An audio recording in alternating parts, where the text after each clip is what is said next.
All right, CA Foundation students, welcome. Today, we are going to tackle a really critical, and let's be honest, sometimes confusing unit for your business laws paper.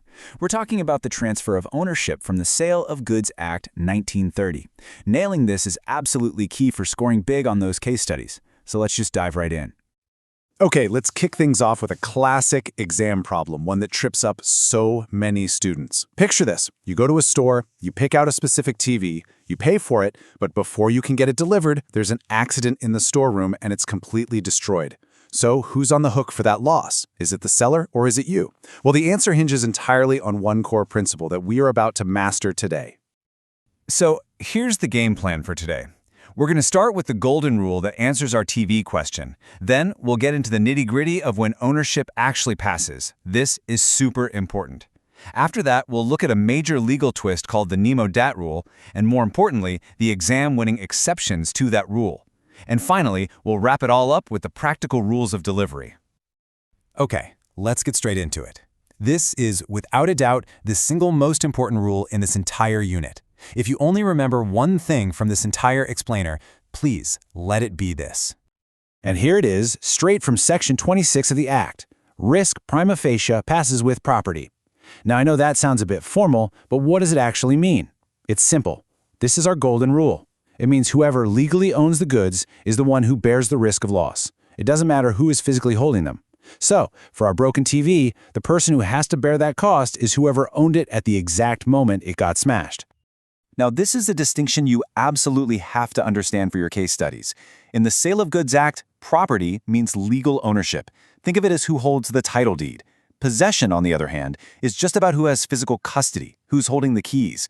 These two things are not the same, and when it comes to risk, the law only cares about property, not possession. So you can see this leads us to the most important question of all, right? At what exact moment does that ownership, that property, officially transfer from the seller to the buyer? Well, the Act doesn't leave us guessing. It gives us some very specific rules.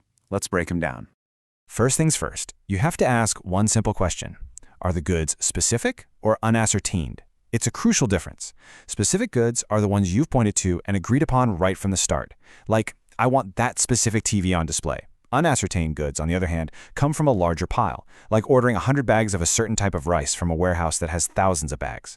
The rules for when ownership passes are totally different for each category. So for specific goods, the timeline is actually pretty logical. If an item is ready to go in a deliverable state, Section 20 says ownership passes the second the contract is made.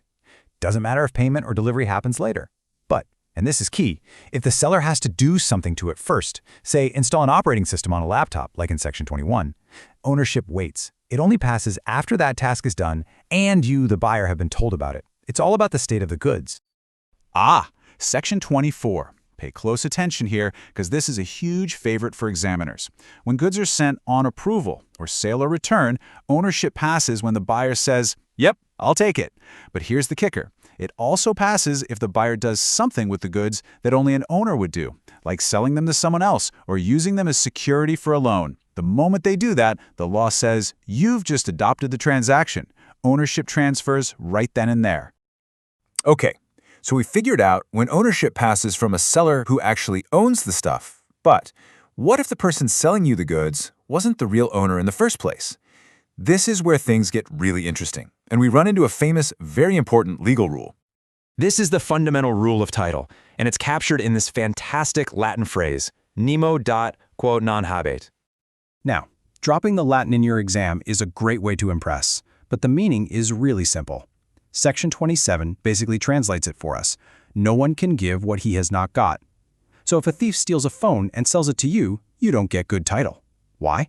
Because the thief never had title to give. The phone still legally belongs to the original owner.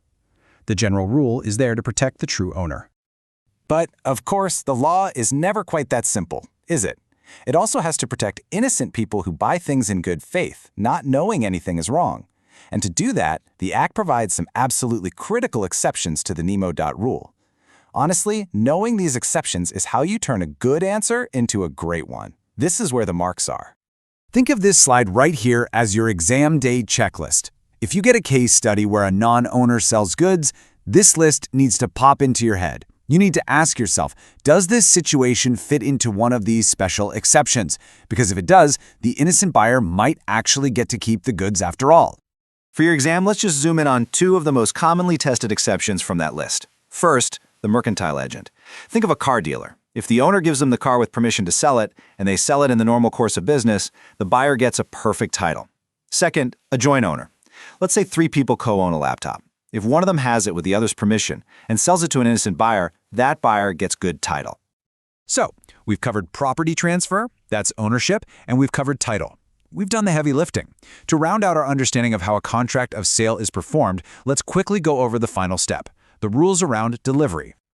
This table is a brilliant tool for revision. I'm not going to read the whole thing, but let's highlight a couple of key points.